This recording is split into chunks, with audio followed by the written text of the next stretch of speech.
All right, let's talk about one of those JavaScript concepts that trips up literally everyone at some point. It's called hoisting, and in the next few minutes, we're going to pull back the curtain and make it crystal clear. Let's just dive right in. So, have you ever been coding along, you try to use a variable before you've actually declared it, and you get back something weird? Not quite an error, but not what you expected either. Yeah, if that sounds familiar, you've actually stumbled right into a fundamental part of how JavaScript works.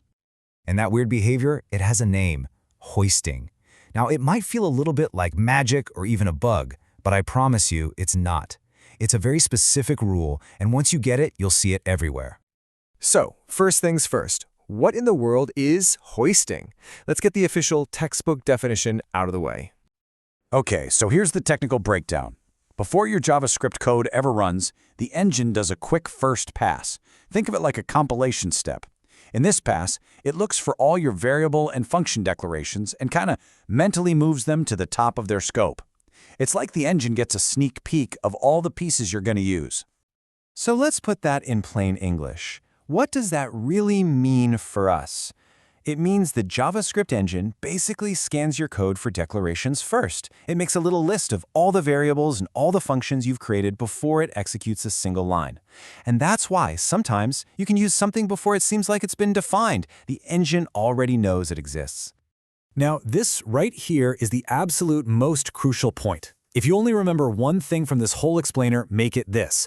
Only the declarations are hoisted. The initializations, the part where you assign a value with the equal sign, are not.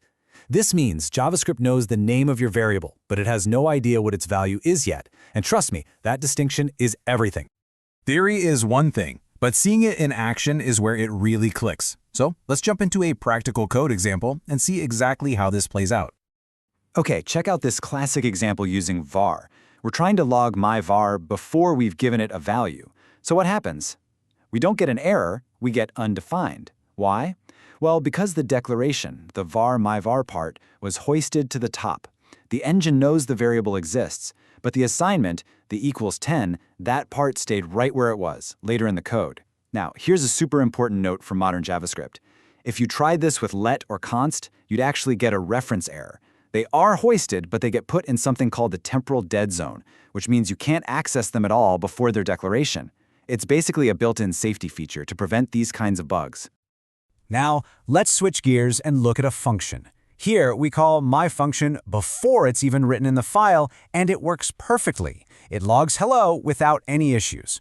That's because with function declarations, the entire thing gets hoisted. Not just the name, but the whole body of the function too. The engine knows what it's called and what it's supposed to do from the very beginning. That's the big difference. So at this point, you might be thinking, okay, that's a neat little quirk of the language, but why should I actually care? Well, understanding hoisting isn't just trivia. It's something that directly impacts your day-to-day work as a developer.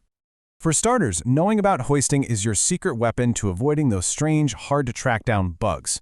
It also pushes you to write cleaner, more predictable code, because you'll naturally start declaring your variables and functions at the top of their scope.